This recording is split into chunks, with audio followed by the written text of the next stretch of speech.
STN channel exclusive Kalaburagi district. नमस्कार, STN channel में आपका स्वागत है।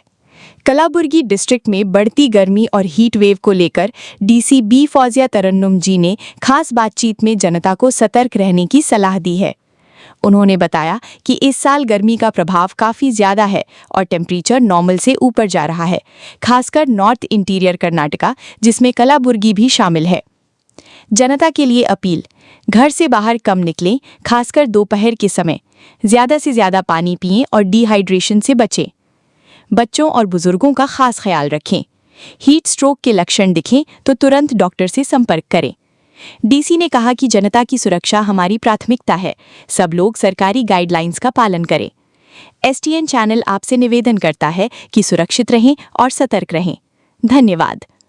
आइए देखते हैं उनका खास इंटरव्यू, लेकिन इस छोटे से ब्रेक के। This news sponsored by SS Marigold degree and PU college Shahabad. Admission open हो चुके हैं 2026-27 के लिए। आर्ट्स, साइंस और कॉमर्स स्ट्रीम्स अवेलेबल हैं। वक्त आ गया है अपने लक्ष्य को पाने का। आज ही अप्लाई करें।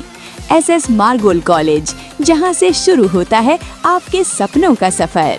नमस्कार। तमगे ಗೊತ್ತಿರೋ ಹಾಗೆ ಉತ್ತರ ಕರ್ನಾಟಕ ಭಾಗದಲ್ಲಿ ಕಲಬುರಗಿ ಜಿಲ್ಲೆಯಲ್ಲಿ ತಾಪಮಾನ ಬಹಳ ಹೆಚ್ಚಾಗಿದೆ. ಇತ್ತೀಚೆಗೆ ದಿನಗಳಲ್ಲಿ 42 ಡಿಗ್ರಿ ಸೆಲ್ಸಿಯಸ್ ಇಂದ 45 ಡಿಗ್ರಿ ಸೆಲ್ಸಿಯಸ್ ವರೆಗೆ ಬಹಳಷ್ಟು ಕಡೆ ತಾಪಮಾನ ರಿಜಿಸ್ಟರ್ ಆಗಿದೆ. ಹಾಗಾಗಿ ಜನರಲಿ ನಾವು ವಿನಂತಿ ಮಾಡೋಕ್ಕೆ ಇಷ್ಟಪಡ್ತೀನಿ, ಸ್ವಲ್ಪ ಮಧ್ಯಾಹ್ನ ಸಮಯದಲ್ಲಿ 12 ಗಂಟೆಯಿಂದ 4 ಗಂಟೆವರೆಗೆ ಸ್ವಲ್ಪ ಆಚೆ ಓಡಾಡೋದು ಸ್ವಲ್ಪ ಕಡಿಮೆ ಮಾಡಿ, ಮನೆ ಒಳಗಡೆನೆ ಯಾವುದಾದ್ರೂ ಫ್ಯಾನ್ ಅಥವಾ ಒಂದು ಶೇಡ್ ಎನ್ವೈರನ್ಮೆಂಟಲ್ಲಿನೇ ಇರಿ. ಜೊತೆಗೆ ಮಕ್ಕಳಿಗೆ ವಿಶೇಷವಾಗಿ ಎಚ್ಚರಿಕೆ ವಹಿಸಿ. ಅವರು ಬೇಸಿಗೆ ಕಾಲ ನಡೀತಾ ಇದೆ, ಸಮರ್ ಹಾಲಿಡೇಸ್ ಎಲ್ಲ ಶಾಲೆಗಳಲ್ಲಿ ನಡೀತಾ ಇದೆ. ಅವರು ಆಚೆ ಜಾಸ್ತಿ ಹೋಗಿ ಈ ಬಿಸಿಲಲ್ಲಿ ಡಿಹೈಡ್ರೇಟ್ ಆಗೋದು, ಹೀಟ್ ಸ್ಟ್ರೋಕ್ ಆಗೋದು ಸಾಧ್ಯತೆ ಇರುತ್ತೆ. ಅವ್ರಿಗೆ ಸ್ವಲ್ಪ ಹೈಡ್ರೇಷನ್ ಮಾಡೋದು ಆಗಲಿ, ಯಾವುದಾದ್ರೂ ರೀತಿ ಜ್ಯೂಸ್, ನೀರು, ಲಸ್ಸಿ, ಮಜ್ಜಿಗೆ ಎಲ್ಲ ಕೊಡಿಸೋ ರೀತಿ ವ್ಯವಸ್ಥೆ ಮಾಡಿ. ನಮ್ಮ ಆರೋಗ್ಯ ಇಲಾಖೆ ಸಹ ಅವರು ಎಚ್ಚರಿಕೆ ವಹಿಸಿ ಎಲ್ಲ PHCಗಳಲ್ಲಿ, CHCಗಳಲ್ಲಿ, ತಾಲೂಕು ಹಾಸ್ಪಿಟಲ್ಗಳಲ್ಲಿ ಮತ್ತು ನಮ್ಮ ಜಿಮ್ಸ್ ಆ್ಯಂಡ್ ಅದರ್ ಗೌರ್ಮೆಂಟ್ ಫೆಸಿಲಿಟೀಸಲ್ಲಿ ನಾವು ಸ್ಪೆಸಿಫಿಕ್ ಆಗಿ ಹೀಟ್ ರಿಲೇಟೆಡ್ ಕಾಂಪ್ಲಿಕೇಶನ್ಸ್ಗೋಸ್ಕರನೇ ಎಲ್ಲರಿಗೆ ಟ್ರೈನಿಂಗ್ ಸಹ ಕೊಟ್ಟಿದ್ದೀವಿ. ಹೀಟ್ ಆ್ಯಕ್ಷನ್ ಪ್ಲ್ಯಾನ್ ಏನಿದೆ ಎಲ್ಲರ ಜೊತೆ ಶೇರ್ ಮಾಡಿ ಅವ್ರಿಗೆ ಟ್ರೈನಿಂಗ್ ಕೊಟ್ಟು ಪ್ರತ್ಯೇಕವಾಗಿ ಬೆಡ್ ಸಹ ರಿಸರ್ವ್ ಮಾಡಿದ್ದೀವಿ. ತಮ್ಮೆಲ್ಲರಲ್ಲಿ ನನ್ನ ವಿನಂತಿ ಏನಂದರೆ, ಸ್ವಲ್ಪ ನಾವು ನಮ್ಮನ್ನು ಕಾಪಾಡ್ಕೊಳ್ಬೇಕು.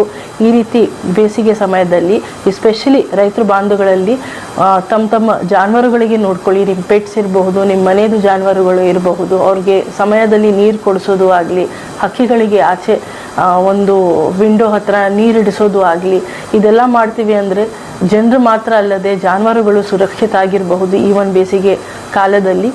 ಅದಲ್ಲದೆ ಕಾರ್ಮಿಕರಲ್ಲಿ ವಿನಂತಿ, ಸ್ವಲ್ಪ ಮಧ್ಯಾಹ್ನ ಸಮಯದಲ್ಲಿ ಕೆಲಸದ್ದು ಅವಾಯ್ಡ್ ಮಾಡಿ ಮತ್ತು ಬ್ರೇಕ್ ಕೊಡೋ ರೀತಿ, ಅವ್ರಿಗೆ 1 ಗಂಟೆಗೆ ಅವ್ರಿಗೆ ಬ್ರೇಕ್ ಕೊಡಿಸೋ ರೀತಿ, ಅವ್ರಿಗೆ ಒಂದು ಶೆಡ್ ವ್ಯವಸ್ಥೆ ಮಾಡಿಕೊಡೋ ರೀತಿ. ನಮ್ಮ ನರೇಗಾ ಕಾರ್ಮಿಕರು ಇರಬಹುದು, ಇನ್ನಿತರೆ ಕಾರ್ಮಿಕರು ಇರಬಹುದು. ಆರೋಗ್ಯ ಇದ್ದರೆ ನಾವು ಮುಂದೆ ಇನ್ನೂ ಚೆನ್ನಾಗಿ ಕೆಲಸ ಮಾಡಬಹುದು. So it is my appeal to each and every citizen of Kalaburagi to please take care of their health.